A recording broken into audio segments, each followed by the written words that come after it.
Good morning.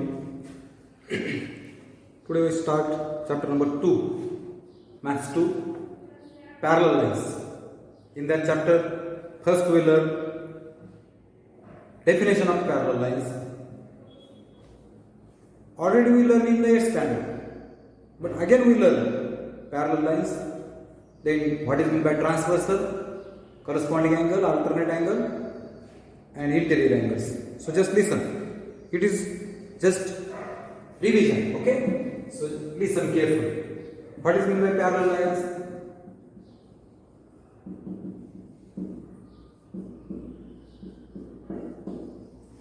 These two lines are parallel. It is a plane, okay? Line which are lies in the plane are called coplanar lines. So coplanar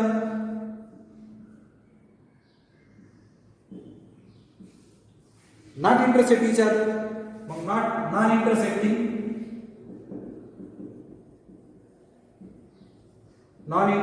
coplanar lines are called parallel lines. एकाच प्रतलातील परस्परांना न छेदणारे not म्हणा किंवा not intersecting coplanar line. Coplanar म्हणजे एका प्रतलातील, मग इथे दोघी जणी एकाच प्रतलात एकमेकाला छेदत नाहीत, म्हणजे ह्या दोघी जणी इकडे तुम्ही किती वाढवा एकमेकांना कधीही भेटणार नाही. अशा दोन लाईनला म्हणतात कोप्लॅनर लाईन्स, पॅरलल लाईन्स. कळलं का? नॉट इंटरसेक्ट, एकमेकाला छेदत नाही. आणि अशा जर दोन लाईन काढल्या, these are the intersecting lines intersect each other at point P. P is the point of intersection. कळलं का? याला म्हणायचं इंटरसेक्टिंग, याला म्हणायचं नॉट इंटरसेक्टिंग. ज्या नॉट इंटरसेक्टिंग असतात आणि एकाच प्रतलात असतात in a plane, they are called parallel lines. Is that clear? त्यानंतर पुढे आपण पाहिलं होतं बघा, ट्रान्सव्हर्सल. दोन पॅरलल लाईन्स, लाईन एल आणि लाईन एम पॅरलल, हे it is the sign of parallel, okay? असं असायचं, line L parallel line M. झालेलं हे.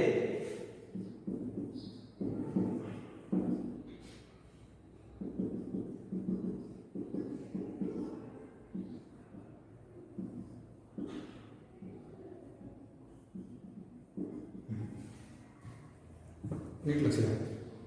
Line PQ intersect line AB and line CD in two distinct म्हणजे भिन्न two distinct point E and F. Hence line PQ is called transversal. मराठीमध्ये त्याला म्हणतात छेदिका. PQ is called transversal of line AB and CD. Again listen. Line PQ intersect line AB and line CD in two distinct point E and F. Then line PQ is called transversal of line AB and line CD. Okay? Because of that transversal, each point form four angles. 1, 2, 3, 4. 1, 2, 3, 4. A, B, C, D, E, F, G, H. 8 angles formed by transversal on two lines. Okay? Out of that, some are corresponding angles, some are alternate angles. There are pair of corresponding angles, pair of alternate angles, and pair of interior angles. So, corresponding angles.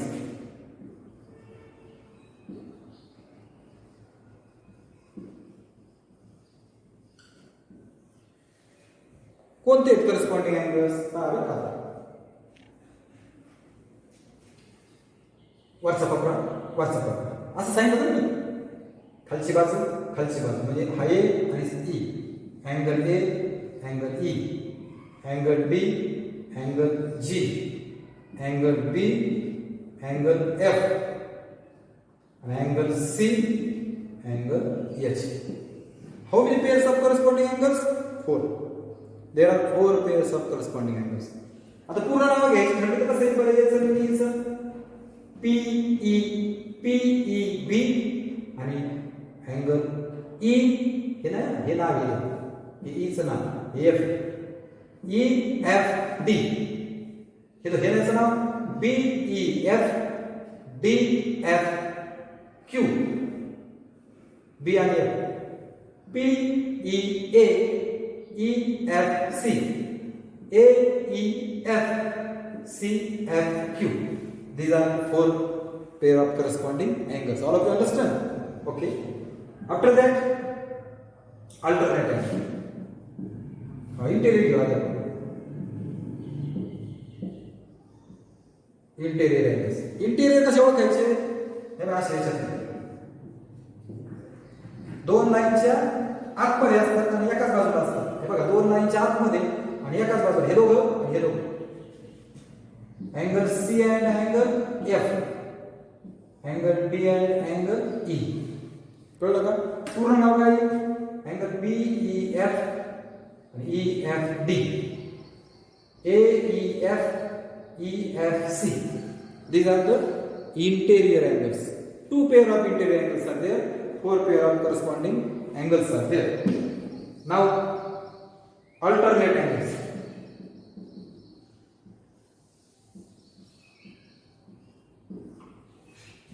Alternate बघा alternate म्हणजे ह्या आकारात आठवतात काही हे असा आकार आहे नाही इकड ह्या दोन लाईन मध्ये एक इकडचा एक इकडचा घ्यायचा ह्या दोन लाईन मध्ये एक इकडचा इकडचा घ्यायचा बघा बरं angle C and angle E angle B and angle F पूर्ण नाव बघा ए ई एफ डी याचं पूर्ण नाव बी ई एफ याचं पूर्ण नाव ई एफ सी.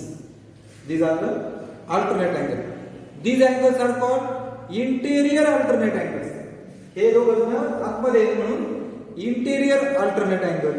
आणि अजून एक दोन पेअर आहेत ज्या exterior alternate angles आहेत.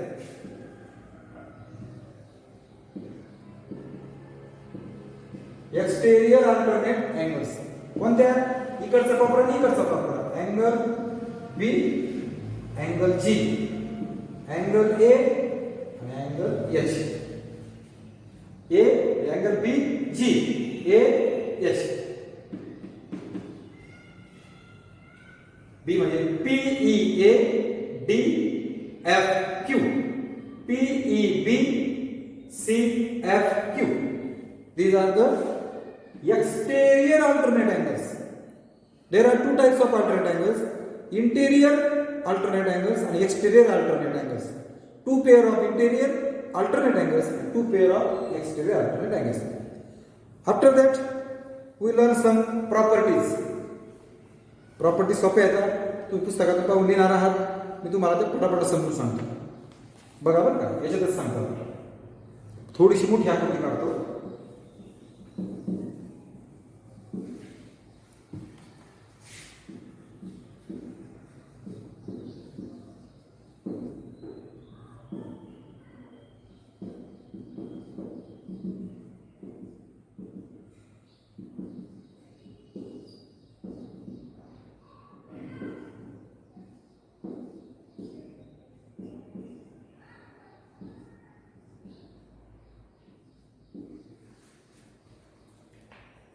नावाचं ते वाटतं बी आणि आपल्याकडे ई एफ जी एच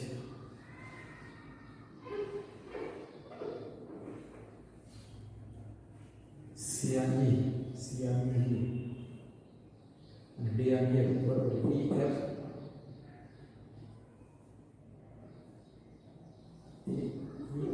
घेतला जी आणि घेतला एच काय ए आणि एच ए आणि एच बी आणि असे नाव घेतलं झालं चुकून माझ्याकडे क्रम घ्यायचे ई एफ इथं जी घेतला इथं जी घ्यायला घेतला ओके नो प्रॉब्लेम. आता listen when two line intersects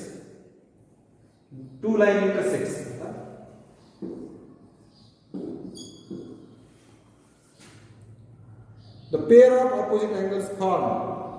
हे बघा these are the opposite angles. These two are the opposite angles and they are congruent. Opposite angles are always congruent. If the measure of the angle is 40, it is also 40. It is also P now. Angle APC is equal to DPP. हे prove केलं आपण. Angle APD is equal to CPP. Is that clear? Number 2. The angles in the linear pair are supplementary. Supplementary कसे ओळखायचे? नीट पहा. Supplementary angles कसे ओळखायचे? दोन angle मध्ये एक साइड कॉमन असेल, one side is common, remaining two sides are the opposite way किंवा form straight line. Straight line तयार होत असेल बघा, स्ट्रेट लाईन आहे, त्यामुळे हे दोन अँगल काय झाले? Linear pair. APC APD. Okay. आता इथे बघा, हे दोघं APD DPB, हे दोघं DPB BPC, आणि हे दोघं APB APC and CPB.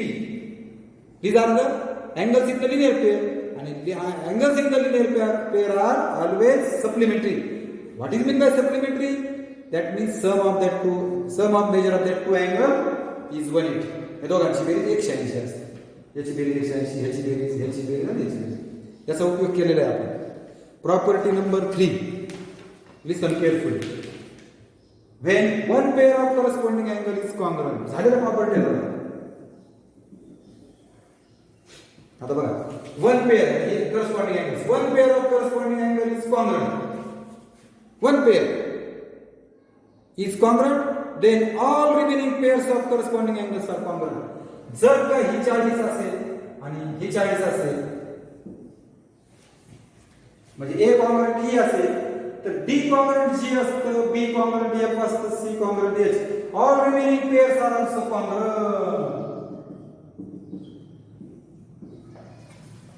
परत पहा, one pair of corresponding angle is congruent, then the remaining pairs of corresponding angles are also congruent. हे सुद्धा alternate angle सुद्धा असंच. One pair of alternate angle is congruent, remaining pairs are also congruent. One pair of alternate angle is congruent, remaining pair of alternate angles are also congruent.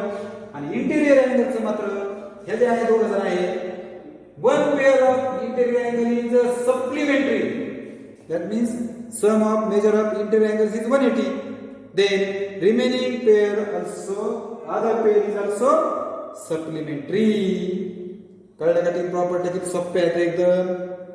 परत पहा, one pair of corresponding angle congruent, remaining 3, एकूण 4 pair आहेत, so remaining pair is also congruent.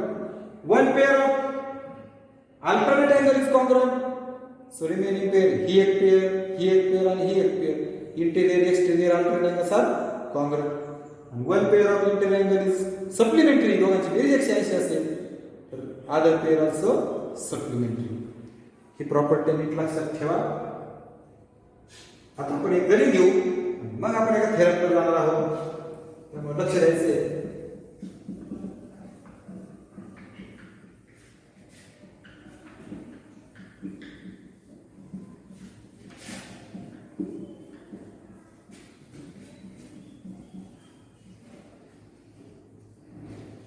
नीट लक्ष द्या.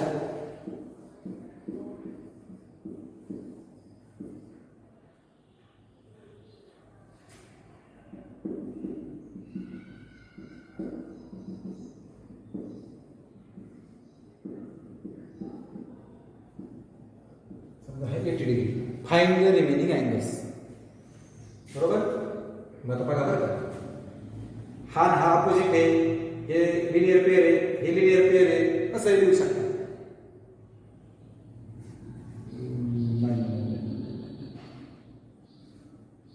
We can't solve because lines must be parallel. After that we solve that example. Okay. Now properties of parallel lines. Just listen. Properties of parallel lines आपल्याला शिकायचे आहेत. मग हे गणित आपण सोडू. What is mean by? Sorry. There are 3 properties. Number 1, interior angle theorem. Interior angle theorem. It is the interior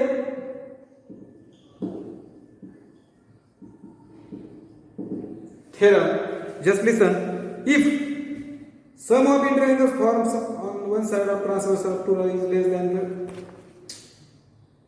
okay. Property मध्ये पहिला थेरमच आहे इंटेरियर अँगल थेरम. आता पहा हा थेरम शिकण्यापूर्वी एक युक्लिडचा पोस्टुलेट तुम्हाला मी सांगतो. युक्लिडने काय सांगितलं, समजा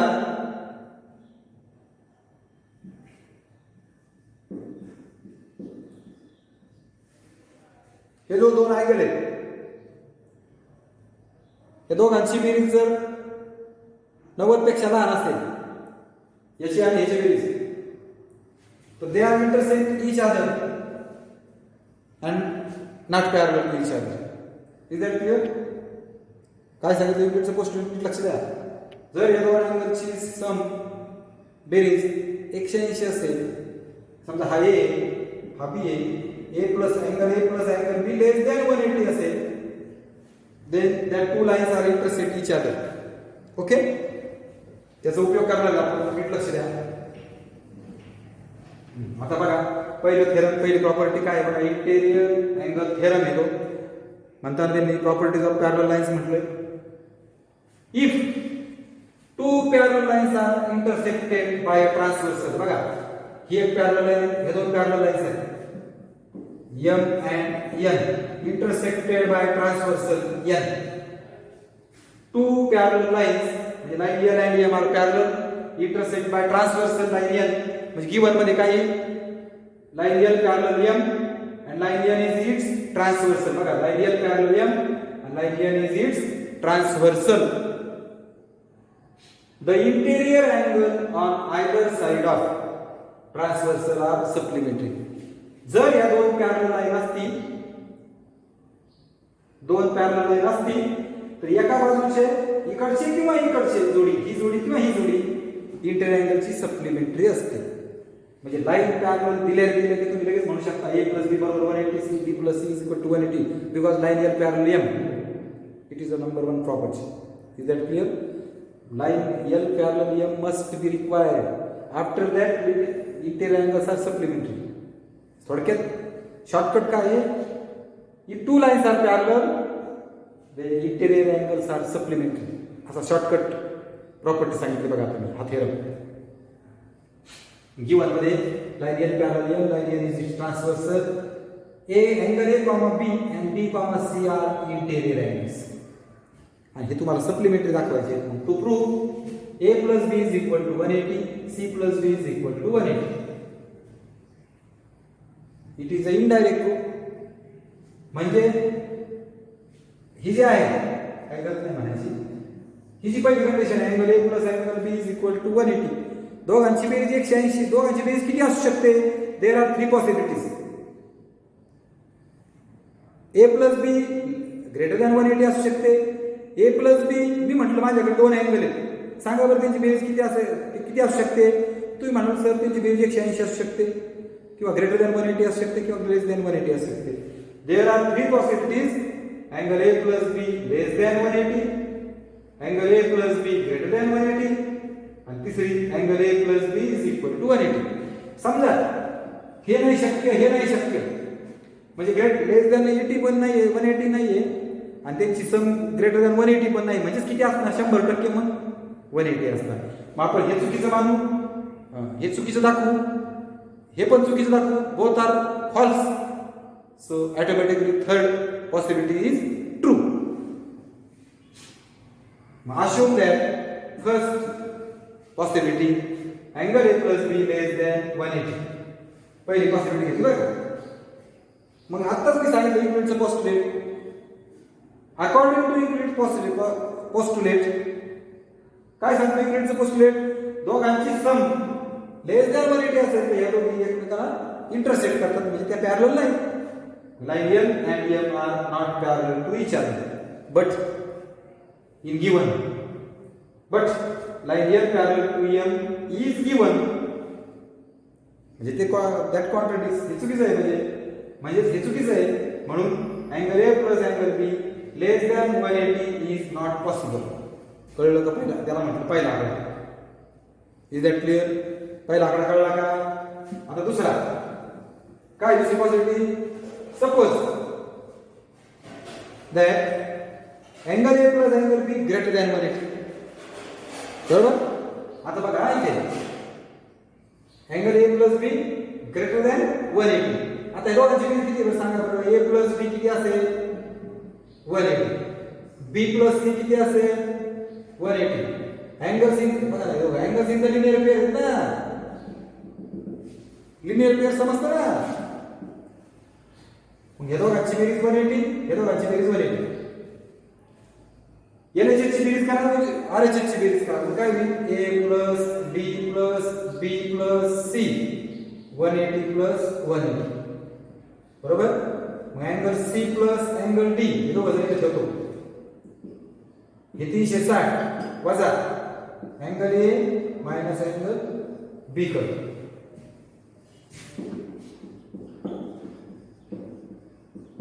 इथं मायनस आहे कॉमन. आत्ताच आपण म्हटलं हे काय आहे सेकंड पॉसिबिलिटी ग्रेटर दॅन 180. याची किंमत 180 पेक्षा जास्त आहे ही.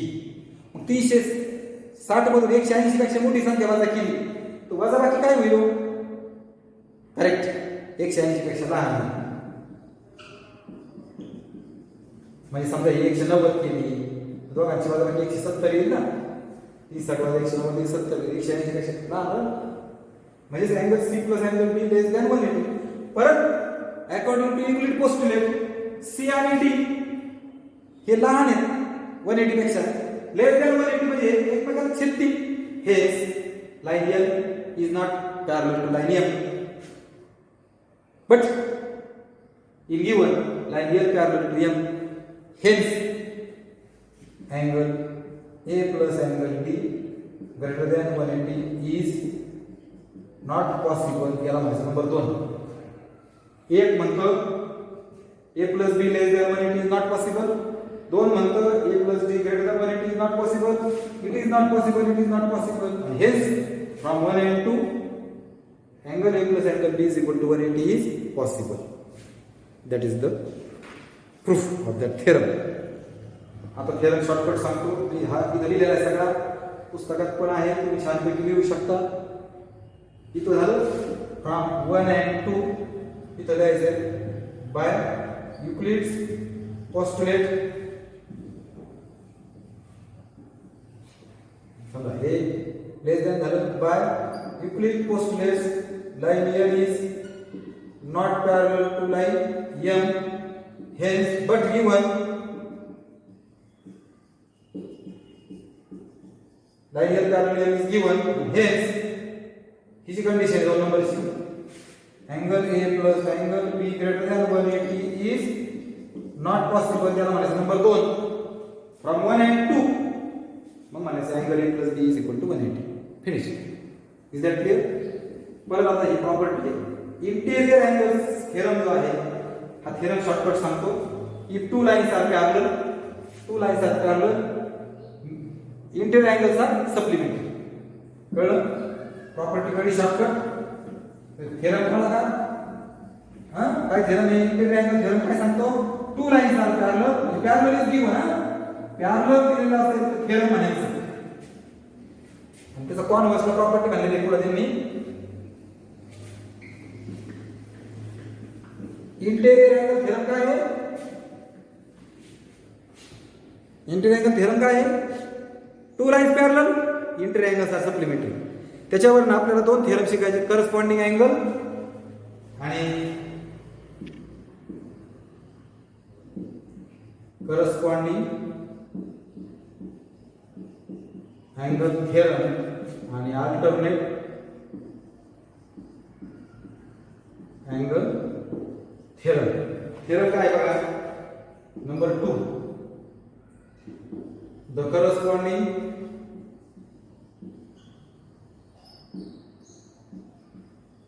angles formed by a transversal of 2 parallel lines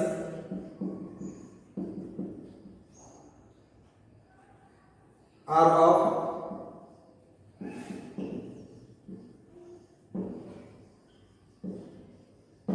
equal measure.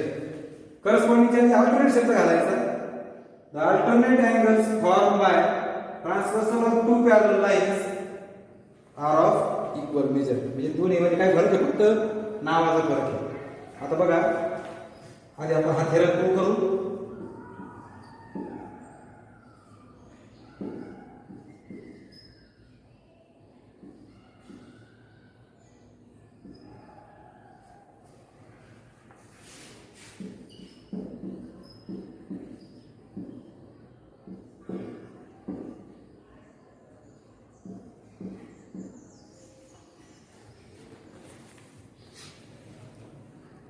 परत सांगतो पहिला theorem. Two lines are parallel, interior angles are supplementary. आता दुसरा थेरम आहे corresponding angles. Two lines are parallel, corresponding angles are congruent. आणि तिसरा theorem two lines are parallel, alternate angles are congruent. म्हणजे दोन पॅरलल लाईन्स असतील तर corresponding angle congruent, alternate angle congruent आणि इंटेरियर अँगल सप्लिमेंटरी असतात. That's all. These are the three theorems. But two line must be parallel. दोन line parallel पाहिजेतच. ओके. आता याचा प्रूफ पाहूया. The corresponding angles form by transversal. हे बघा, दोन corresponding angles of two parallel lines. दोन पॅरलल लाईन्स दिलेल्या आहेत. म्हणजे given line L parallel line M and line N is its transversal. To prove काय दाखवायचंय? Corresponding angles are of equal measure किंवा कॉन्ग्रुएंट म्हणतो त्याला मी. पुढे करस्पॉन्डिंग अँगल ए आणि बी. म्हणजे angle A is equal to angle B किंवा angle A congruent angle B. दोन्ही हे झालं. हे येतं automatic. If two angles have equal measure they are congruent. Proof. Statement cos number 1. बरोबर का? Angle A angle C plus angle B is equal to 180. किंवा दोन पॅरलल लाईन्स. दोन पॅरलल लाईन्स दिलेले आहेत ना आपल्याला. म्हणजे इंटेरियर अँगल सप्लिमेंटरी आहेत ना. Interior angle theorem.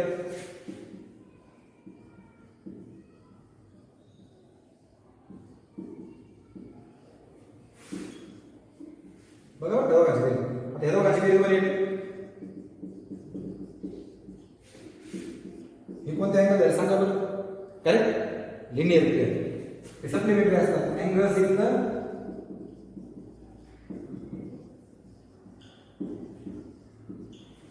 In the linear pair.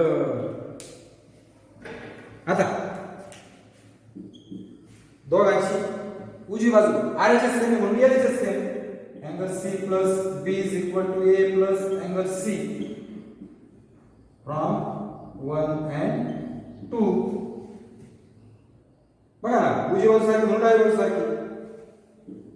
पण याच्यामध्ये एक जर सारखा आहे बघा. हा 40 आहे, हा 40 आहे, हा प्लस 40 मायनस झाला. 40 कॅन्सल होईल. फ्रॉम स्टेप 3 बरोबर. ए आणि बी सारखे आले. म्हणजेच अँगल ए कॉन्ग्रुएंट अँगल बी. किती सोपं प्रूफ आहे. करस्पॉन्डिंग अँगल थेरम किती सोपं आहे. हे आपण लक्षात ठेवायचे. L parallel M and L is transversal. Proof A congruent B किंवा A is equal to B. Proof B plus C 180 घ्यायचा इंटरअँगल थेरम.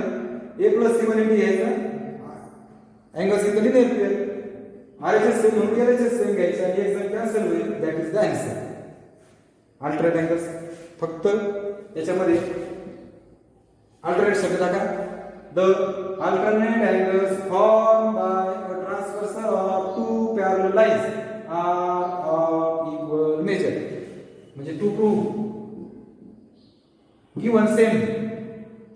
हेच एक given line L parallel M and N is its transversal. To prove सांगा बरं काय to prove. काय दाखवायचं? Alternate angles. हे alternate angles have equal measure किंवा कॉन्ग्रुएंट. प्रूफ. Statement cos. पहिला इंटिरियर बघा. अँगल बी प्लस सी बरोबर 180 इंटेरियर अँगल थेरम. परत दोघं जण C plus D is equal to 180 angles in the linear pair. RHS same म्हणून LHS same.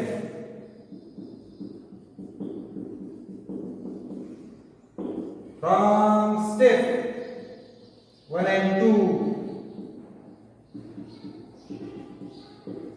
from step 3, म्हणजे हे दोघं कॉन्ग्रुएंट आले का. B is equal to D.